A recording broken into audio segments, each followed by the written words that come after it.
On Christmas Day, 1929, the rolling hills of Stokes County, North Carolina, were blanketed in a deceptive calm. Families gathered in church pews, homes glowed with lantern light, and children clutched their gifts with wide-eyed joy. But at one farmhouse near Germantown, a darkness so absolute descended that it would forever scar the landscape of American memory. Charles Lawson, a respected tobacco farmer, father of 7, and a man outwardly woven into the fabric of his community, committed an act of horror so staggering that even today it is whispered more like a nightmare than a fact. On that morning, the Lawson family posed for a formal photograph in their Sunday best, an image meant to capture prosperity and togetherness.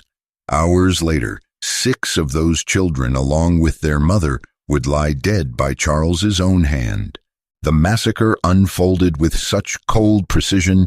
First the daughters ambushed in the barn, then the mother and the younger children hunted down, that it seemed less like human rage and more like a ritual execution. The killings ended only when Charles turned the gun upon himself in the woods nearby, his body discovered alongside chilling remnants, bloodied footprints circling the trees, as if he had been pacing in torment, rehearsing his own end. News of the atrocity spread with the speed of wildfire, shocking a nation already crippled by economic despair.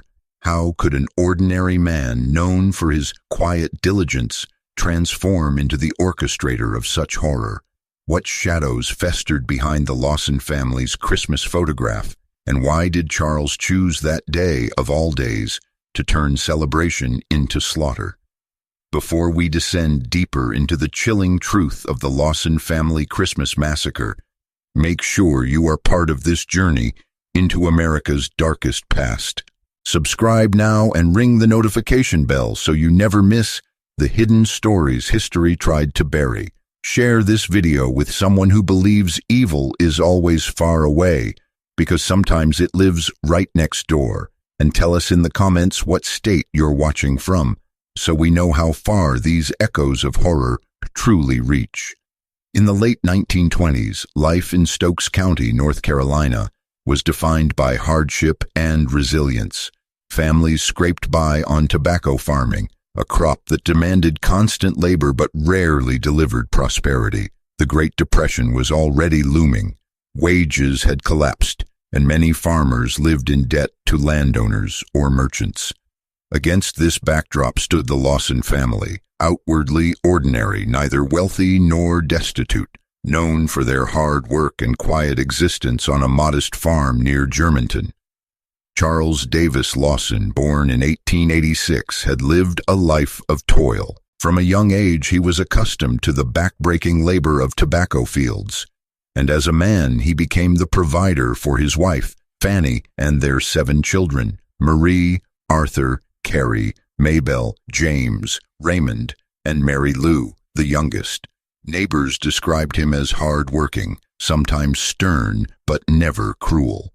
The Lawsons were not rich, but they had enough to keep food on the table, and in a community where many were struggling, that was enough to earn respect.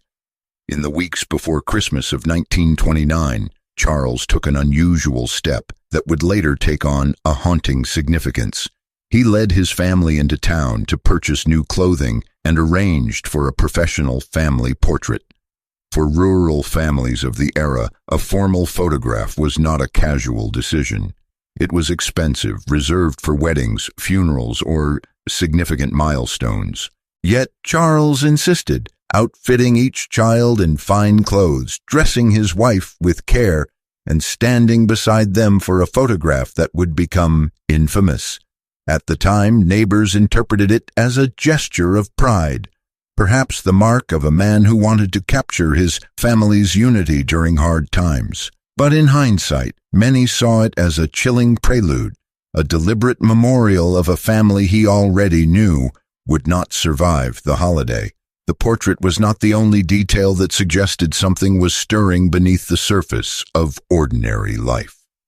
Charles had recently suffered a head injury while working on the farm. Accounts differ as to its severity, but some later speculated that the trauma altered his behavior, contributing to instability that no one fully recognized. Others whispered that he was carrying secrets too heavy to bear, that behind the stern face in the photograph lay guilt, shame, or rage that had been festering for months. Despite these undercurrents, the Lawson home appeared typical as Christmas approached. Fanny tended to the children. Arthur, the eldest son, worked alongside his father in the fields, and the younger siblings carried on with the daily routines of farm life. On Christmas morning, like countless other families across North Carolina, they gathered together to celebrate, unaware that their home would soon become the site of a massacre that newspapers across the country would seize upon as a symbol of hidden darkness in ordinary America. When the killings occurred, the shock was compounded by the deliberate nature of the act.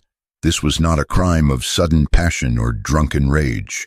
It was methodical, unfolding step by step, beginning with the daughters lured into the barn and ending with Charles's own suicide hours later. To the community, the horror was not only in the number of dead, but in the cold precision of the act and the impossibility of answering the question, why? The Lawson family became both victims and symbols, their story woven into a fabric of fear and speculation. In the years that followed, theories multiplied: financial ruin, mental illness, family secrets, but none erased the image of that final Christmas morning, when 7 children and their mother were alive, clothed in new garments, captured in a photograph that would outlive them all. Christmas Day in 1929 should have been filled with warmth and celebration for the Lawson family. The morning passed without incident, the younger children marveling over their gifts, the older ones helping prepare the holiday meal. Yet by afternoon, the quiet rhythms of rural festivity were shattered. What began as an ordinary day turned into a sequence of events that would become one of the most infamous tragedies in Southern history. The first killings took place outside the farmhouse. Charles Lawson had sent his daughters Carrie, age 12, and Mabel, age 7, to the family barn on a routine errand. It was a familiar walk through the crisp December air, a path they had taken countless times. But this time, their father followed, carrying the 12-gauge shotgun that had been used for hunting. As the girls entered the barn, Charles attacked with a suddenness that left them no chance to flee. Both were shot, their young bodies collapsing among the straw and timber. To ensure silence, he bludgeoned them after the shots, an act of overkill that would later be interpreted as ritualistic. He then carefully positioned their bodies, crossing their arms over their chests, as though arranging them for burial. The methodical staging was a detail that stunned investigators and neighbors alike. This was not the chaos of uncontrolled violence. It was deliberate, practiced, as if Charles had envisioned the scene long before the day arrived. Having killed 2 of his daughters, he returned toward the house where the rest of the family awaited him. Inside, Fanny Lawson, 37 years old, was tending to the household chores when her husband entered.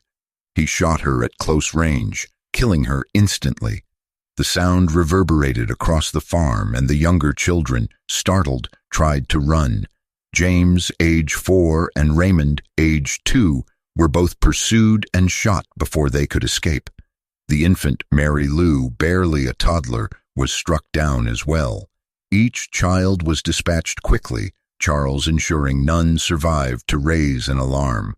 The killings were not random in their sequence.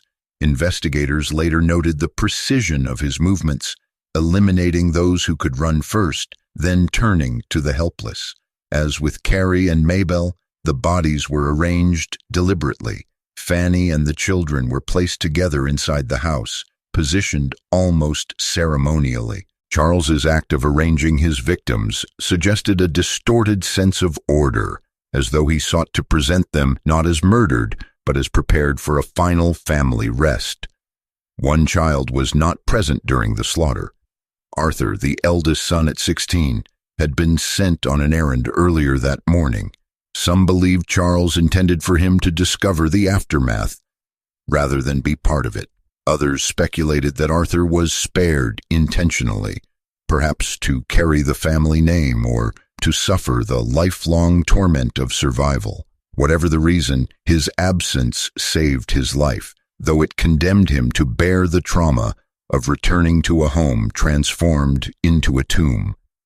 After completing the murders within the house, Charles moved into the woods surrounding the farm. He carried the shotgun with him, leaving behind the silence of death he had created. In those woods, tracks later revealed a haunting detail. His footprints formed circles as though he paced repeatedly around a tree. Neighbors who gathered after hearing gunfire would later recall the eerie quiet, broken only by the occasional echo of a shot fired in the distance. It appeared Charles was testing his weapon or working himself into the resolve to complete his plan. Hours passed before he turned the gun upon himself. When his body was discovered, investigators found him slumped against a tree, the shotgun nearby, with notes and small personal items in his pockets. Some accounts mention a letter fragment, others a piece of writing that seemed to hint at guilt and despair, though no full confession was ever found. What remained were only questions and the undeniable evidence of a family annihilated. The discovery of the bodies spread quickly through the community. Neighbors who had come to investigate after hearing the first gunfire found the farmhouse silent, its rooms filled with death. The sight of the Lawson children, their arms crossed as though posed for eternity, burned itself into memory. For many, the image of that Christmas morning photograph became inseparable from the carnage that followed, a symbol of innocence captured just before its deliberate destruction.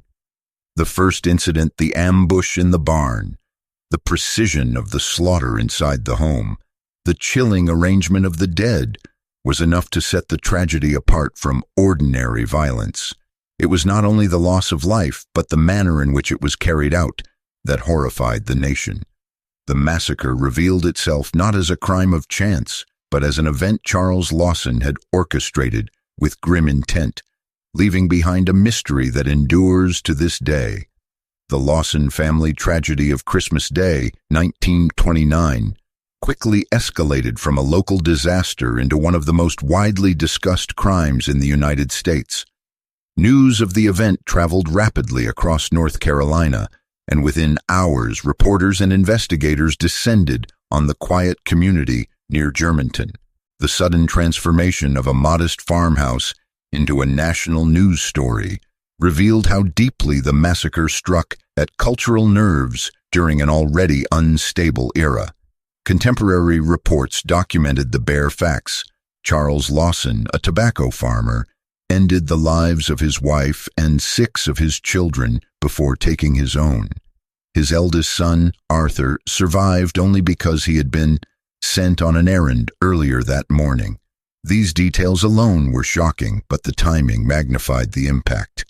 The holiday setting, the formal family portrait taken just weeks before, and the careful arrangement of the victims gave the crime a symbolism that was immediately seized upon by the press. Investigators cataloged the physical evidence in professional terms.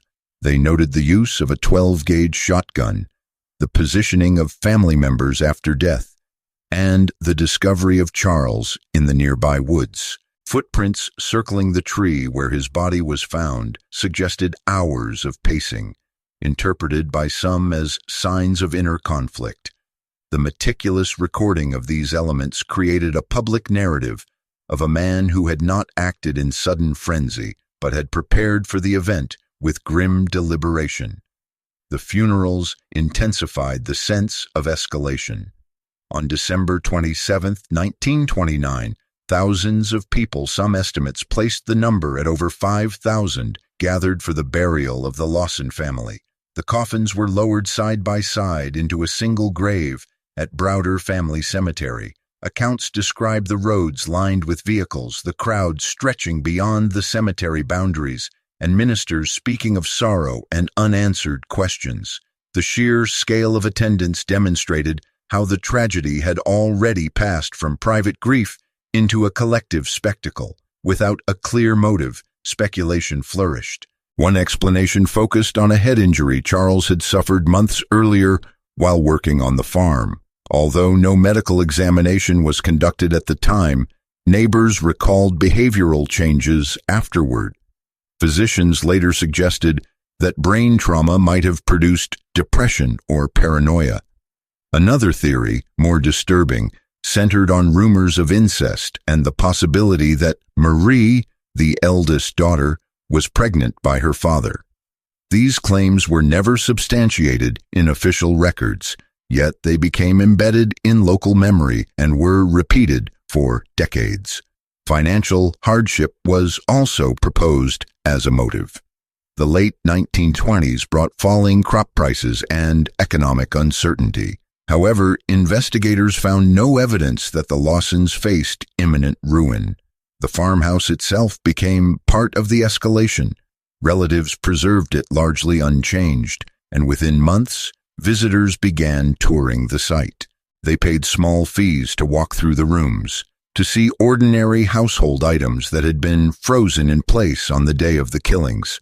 A Christmas cake baked by Marie remained untouched, displayed as a grim reminder of festivities interrupted. For many, the preserved house offered a tangible connection to the story they had read in newspapers. For others, it raised questions about the line between remembrance and exploitation. The media ensured that the Lawson tragedy reached far beyond North Carolina. National newspapers published detailed accounts, often accompanied by photographs of the farmhouse and the infamous family portrait.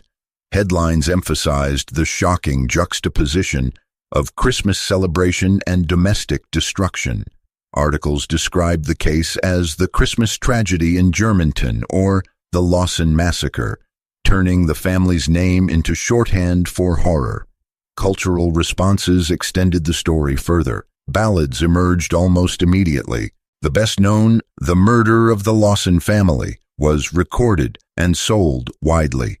Its verses narrated the events in simple, haunting language, ensuring that the memory of the killings would survive not only in newspapers but also in folk tradition. This transformation from crime to song illustrated how quickly communities sought to process trauma through narrative, even when facts remained uncertain. The escalation also reflected broader anxieties of the time.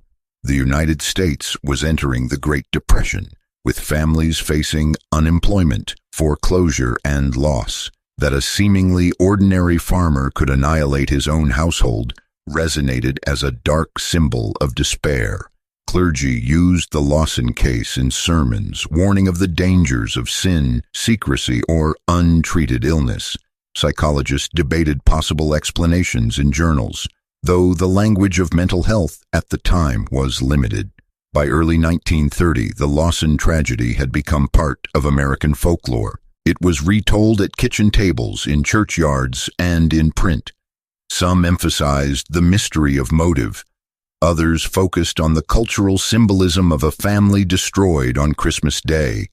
Each retelling added another layer, ensuring that the story would not fade. The escalation was not in further violence, but in the widening circle of interpretation, speculation, and cultural memory. What began as one man's act of destruction had become a national allegory, reflecting the fears of an era and the vulnerabilities of family life under strain. The public fascination with the Lawson case did not fade in the weeks after the funerals. Instead, the story deepened, spreading outward like ripples in a pond. What had begun as a family tragedy and a shocking headline gradually evolved into a cultural phenomenon embedded in song, rumor, and folklore. The process of escalation was less about new discoveries in the investigation and more about the ways in which the event was retold, consumed, and reshaped by the public. The farmhouse became the most visible symbol of this transformation. Visitors arrived from across North Carolina and neighboring states, paying small fees to walk through the rooms where the tragedy occurred. The preserved state of the house clothing, dishes, decorations, and the uneaten Christmas cake created the impression that time itself had been frozen. Accounts from the 1930s describe steady streams of curious onlookers, some treating the site with solemn respect, others with the detached curiosity of tourists. Relatives who operated the tours were criticized for profiting from grief, yet their decision also ensured that the Lawson story would remain vivid in public memory. The house, in effect, became a museum of violence, a place where ordinary objects were reinterpreted through the lens of catastrophe. The ballad, "The Murder of the Lawson Family," played an equally important role in this second stage of escalation. Sung at gatherings and sold on records, it narrated the events in simple, mournful language. Verses recounted the killings, the funerals, and the unanswered questions. For rural communities with limited access to newspapers, the song became the primary vehicle through which the tragedy was transmitted. Its popularity ensured that the Lawson name circulated far beyond Germantown, embedding the massacre into regional folklore. Scholars of folk music later noted that the ballad's success stemmed from its combination of sensational content and moral framing, presenting the killings as both a cautionary tale and a communal lament. Newspapers continued to revisit the story, often publishing retrospectives on anniversaries. Each article repeated the central details: the Christmas setting, the family portrait, the unanswered question of motive. Yet as time passed, speculation grew stronger than evidence. Theories of head injury, mental illness, financial despair, and incest were repeated so often that they hardened into near certainties for different audiences, even though no definitive proof supported any single explanation. The persistence of these theories illustrates how the absence of a clear motive allowed the public imagination to fill the void. The tragedy also intersected with larger cultural anxieties. The late 1920s and early 1930s were years of deep economic insecurity, and the idea of a family destroyed from within resonated as a metaphor for broader social collapse. Ministers used the Lawson case to illustrate sermons on sin, secrecy, and the fragility of human life. Writers in true crime magazines framed it as evidence of hidden darkness lurking in ordinary households. Sociologists noted the public's morbid curiosity, linking it to the stresses of the Depression and the human need to confront mortality during uncertain times. The community of Germantown itself bore the burden of this national attention. Residents were inundated with outsiders asking questions, touring the farmhouse, and purchasing souvenirs related to the story. Some felt the tragedy overshadowed the town's identity, reducing it to a single grim narrative. Yet others accepted that the Lawson case had become inseparable from local history. Even decades later, people who grew up in Stokes County recalled hearing the story from elders as a kind of folklore, a tale passed down as both warning and local legend. The gravesite at Browder Family Cemetery also became a place of pilgrimage. Visitors left flowers and tokens, some as acts of mourning, others as gestures of fascination. Accounts describe strangers standing silently before the shared Lawson grave, reflecting on the enormity of lives cut short. The simple headstone, marked with the names of the victims, became another enduring symbol. It reinforced the transformation of the Lawson family from individuals into emblems of a broader cultural memory. By the mid-20th century, the Lawson case was no longer only a news story or a ballad. It had entered the realm of legend. Writers compared it to other infamous family tragedies, placing it alongside tales that blurred the line between fact and myth. Its endurance was ensured not by new revelations, but by the haunting combination of holiday celebration, sudden annihilation, and the photograph taken just days before the killings. That image, showing the family in their new clothes, continued to circulate in books, newspapers, and eventually on the internet, providing a visual anchor for the narrative. The escalation of the story in this second phase was not about new acts or discoveries, but about its embedding into American cultural consciousness. It became a story retold in countless forms: songs, sermons, articles, and oral tradition, each retelling shaped by the anxieties and values of the time. The persistence of rumors about motive, the popularity of the farmhouse as a tourist attraction, and the ongoing fascination of writers and musicians ensured that the Lawson tragedy remained alive in memory long after the farmhouse itself decayed. By the time the original generation of witnesses had passed away, the Lawson family Christmas tragedy had solidified as one of the most enduring unsolved crimes in American history. It stood as a reminder of how a single act of destruction could escalate into legend, not because of resolution, but because of the lack of it. In the void left by silence and uncertainty, the public constructed meaning, transforming an isolated act of violence into a symbol of hidden darkness within the most familiar of settings. Before we continue uncovering how the Lawson tragedy became embedded in American folklore, make sure you are part of our growing community, exploring history's darkest chapters. Subscribe now and turn on the notification bell so you never miss the stories that official records tried to bury. Share this video with someone who thinks ordinary families cannot hold extraordinary secrets, and let us know in the comments what state you are watching from. Your support helps us bring more hidden histories into the light, one unsettling chapter at a time. As the Lawson tragedy settled into the national consciousness, the story reached its peak intensity in the public imagination. The details were repeated in newspapers, ballads, sermons, and conversations until they took on the permanence of folklore. What distinguished this case from countless other acts of violence was not only the brutality of the event, but the symbols surrounding it. Christmas Day, the newly purchased clothes, the professional family portrait, and the unanswered questions about motive. These elements combined to create a narrative that seemed almost scripted for collective memory, ensuring that the Lawson case would never fade.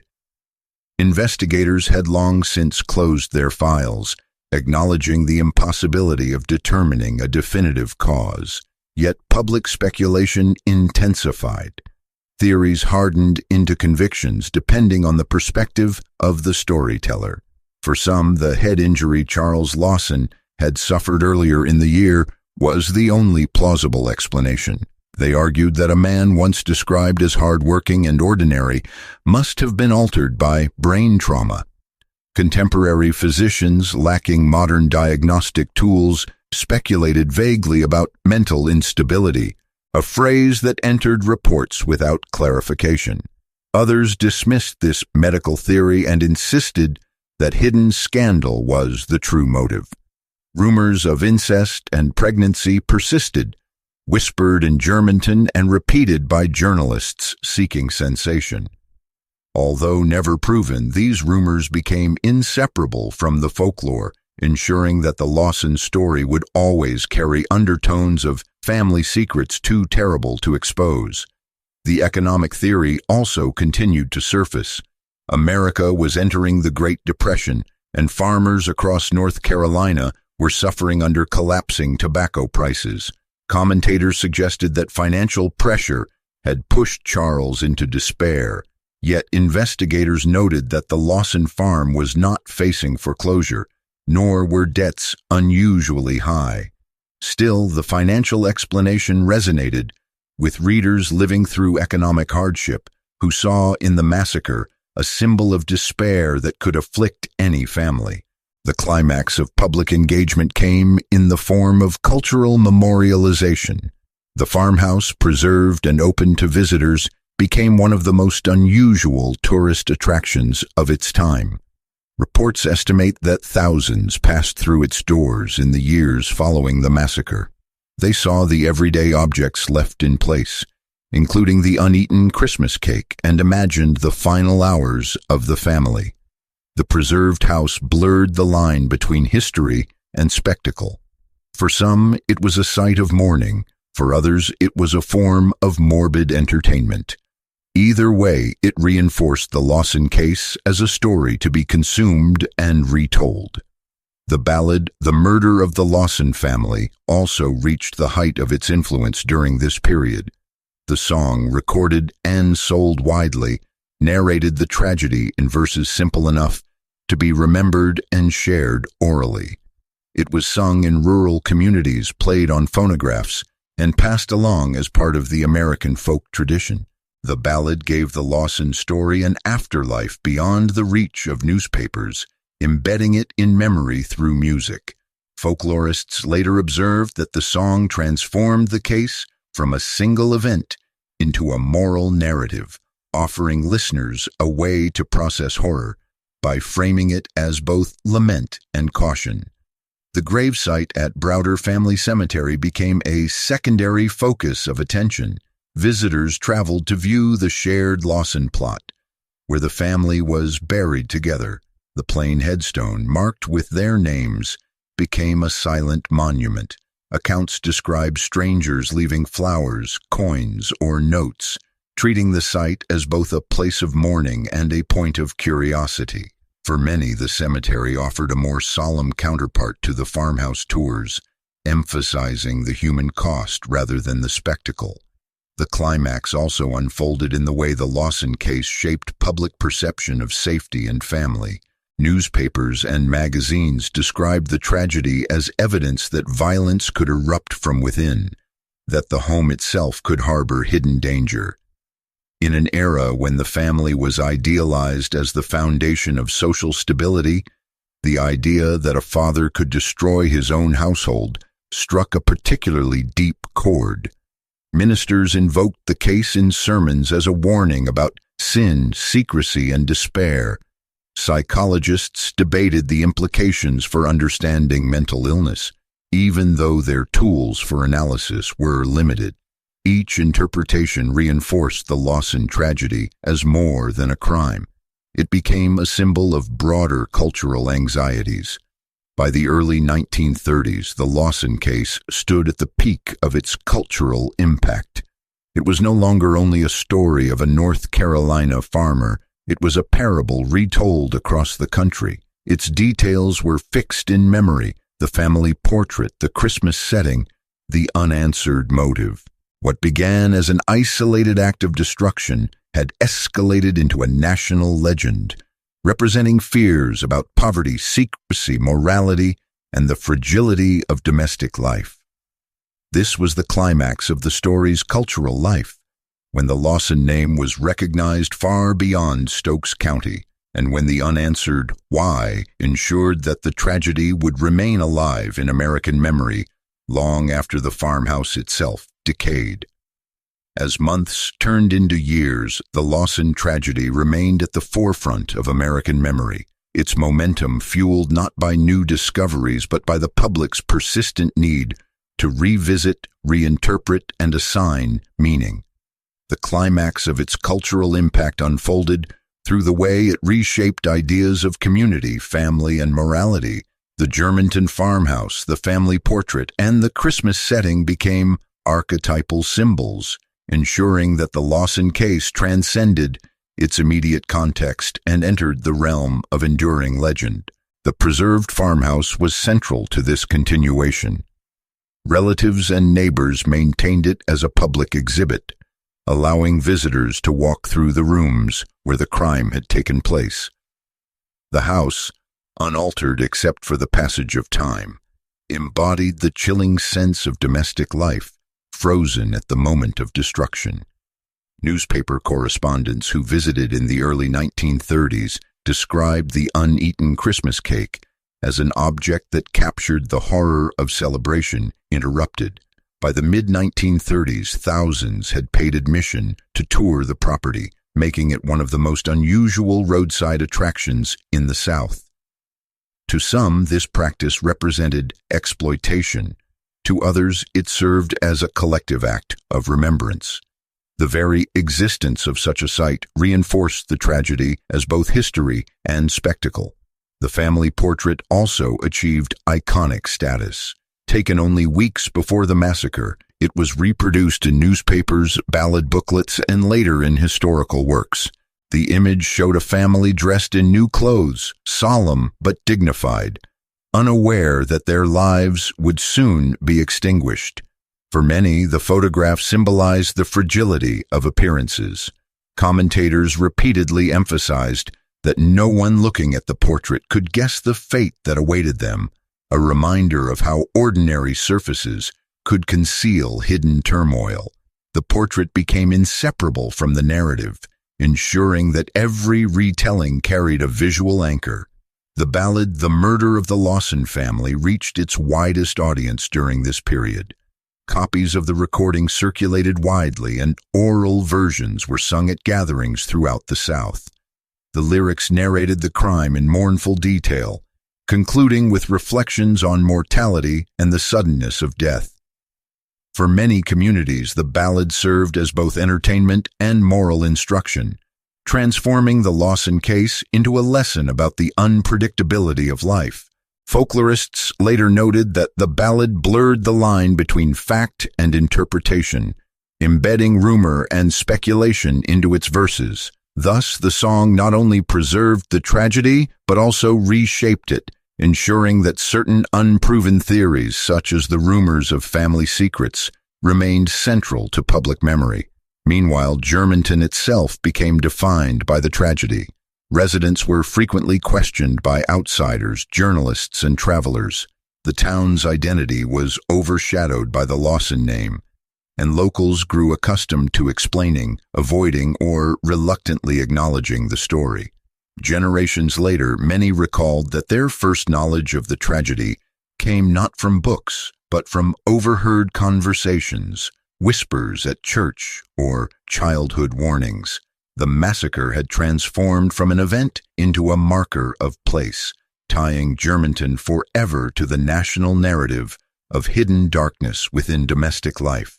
The broader cultural context of the early 1930s intensified this resonance. With the Great Depression in full force, Americans were grappling with economic despair, unemployment, and uncertainty about the future. The Lawson story became a symbol of what could happen when pressure, secrecy, or despair overwhelmed the family unit. Ministers used the tragedy as a moral parable, warning congregations about the dangers of unconfessed sin or untreated mental illness. Psychologists discussed it in the limited vocabulary of the era, focusing on potential trauma from the reported head injury or possible psychological disorders. Sociologists examined the case as a phenomenon of mass reaction, noting how quickly the public turned private grief into collective legend. The gravesite at Browder Family Cemetery also played a role in sustaining the climax of public attention. The shared plot, marked with a single headstone, became a site of pilgrimage. Visitors left flowers, coins, and notes, treating the grave as both a memorial and an emblem of unanswered questions. The simplicity of the grave contrasted with the complexity of the rumors and theories surrounding the deaths. For some, it was a place to grieve. For others, a place to contemplate the fragility of family stability. By the end of the decade, the Lawson tragedy had fully entered the category of cultural legend. It was no longer solely about the facts of December 25th, 1929, but about the narratives constructed around them. It represented the unpredictability of violence, the possibility of hidden secrets within ordinary households, and the transformation of private tragedy into public spectacle. The Lawson name became shorthand for an enduring mystery, one that journalists, musicians, and storytellers returned to again and again. The climax of the Lawson story lies not in the act itself, but in the way it was remembered and reimagined. Every preserved object in the farmhouse, every note of the ballad, every reproduction of the family portrait reinforced the sense that the tragedy had meaning beyond its immediate horror. The unanswered question of motive, whether rooted in injury, mental illness, financial despair, or family scandal, ensured that the case remained open in the imagination, even after it had been closed by investigators. In this way, the Lawson Massacre continued to expand long after the crime was complete, achieving its peak cultural intensity by becoming both history and legend, fact and folklore, a story that would not die even as those who lived through it passed away. The resolution of the Lawson family Christmas tragedy did not come in the form of clear answers or conclusive evidence. Instead, it unfolded through decades of consequences, personal, cultural, and historical, that revealed how a single day of destruction could reverberate across generations. The immediate resolution was final. The perpetrator was dead, the victims buried, and the investigation closed with no criminal trial. Yet the consequences began almost immediately, shaping the memory of Germantown, Stokes County, and American folklore. Arthur Lawson, the sole surviving child, carried the heaviest burden. Sent on an errand that morning, he returned to find his entire family gone. His survival was both a reprieve and a lifelong sentence. Neighbors reported that Arthur struggled under the weight of grief, survivors' guilt, and the public's relentless curiosity. Everywhere he went, he was identified as the boy who lived when his family perished. His adult years were marked by difficulty, and in 1945, he himself died in a car accident at the age of 32. His early death only deepened the aura of tragedy around the family name. The community of Germantown also bore lasting consequences. For residents, the Lawson Massacre became an inescapable reference point. Outsiders constantly associated the town with the killings, and locals found themselves explaining or deflecting questions. The community's identity was reshaped by an event most wished to forget. Even decades later, people who grew up in the region recalled hearing the story in hushed tones, passed down almost like a cautionary tale. Germantown became known less for tobacco farming or small-town life and more for its association with the most infamous crime in North Carolina history. The preservation of the farmhouse created further consequences. Relatives who maintained it as a paid attraction ensured that the memory of the killings would remain fresh, but they also introduced controversy.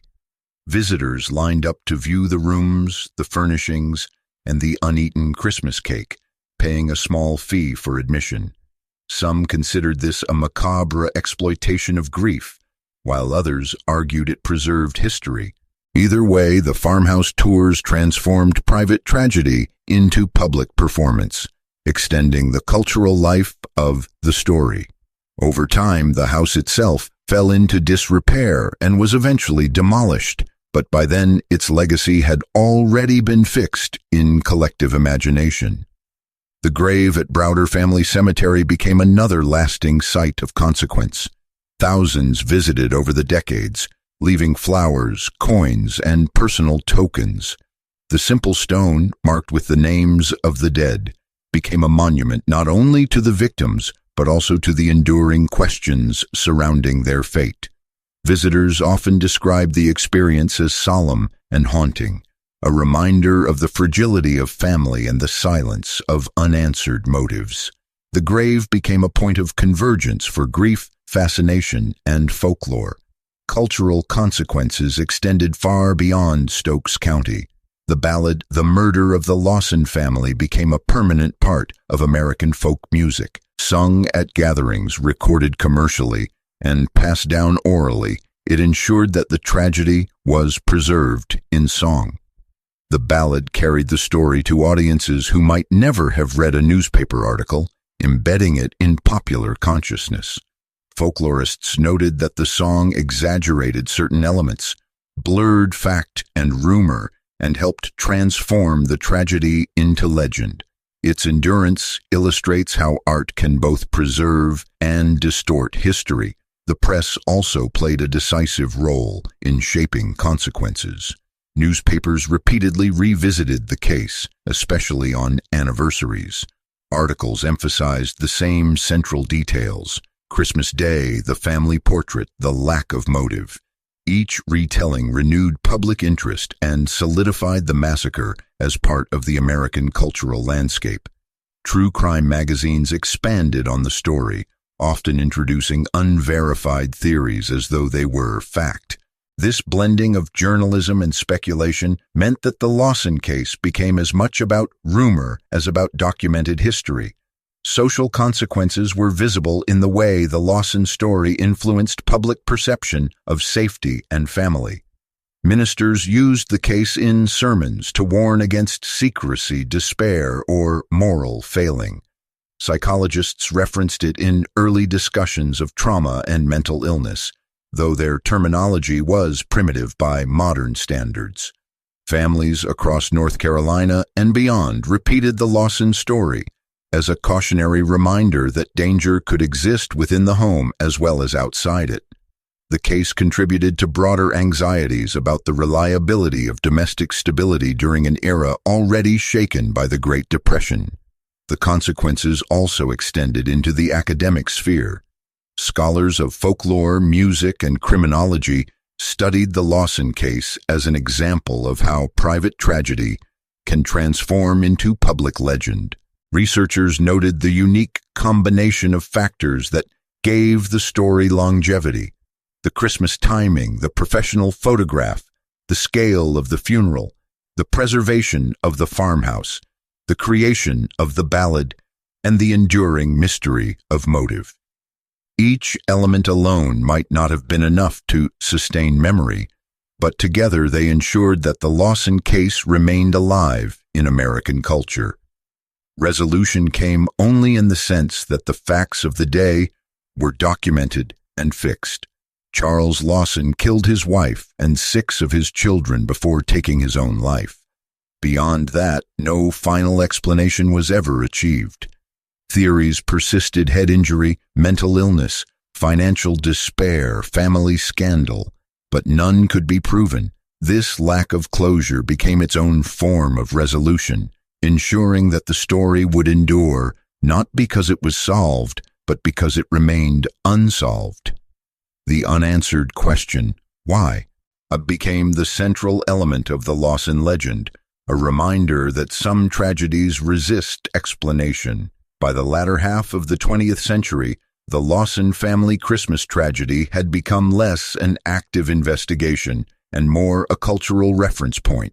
Books, articles, and local histories continued to revisit it. Families in North Carolina repeated the story to younger generations, ensuring its survival in oral tradition. Visitors continued to seek out the grave, the portrait, and the remnants of the farmhouse. The case became part of the permanent record of American crime and folklore. The resolution of the Lawson tragedy, then, was not found in answers, but in consequences.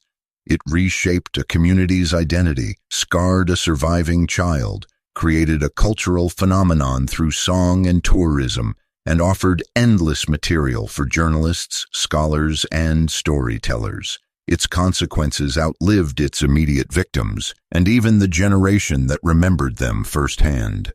Nearly a century later, the Lawson family Christmas tragedy continues to echo, a reminder that the most ordinary households can harbor the darkest mysteries, and that some questions endure precisely because they have no definitive resolution.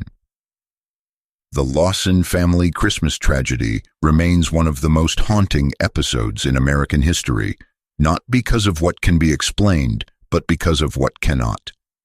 A family once captured in a formal portrait became a symbol of the hidden fractures that can lie beneath ordinary lives. The unanswered question of motive continues to overshadow every retelling, ensuring that the story endures as both history and legend.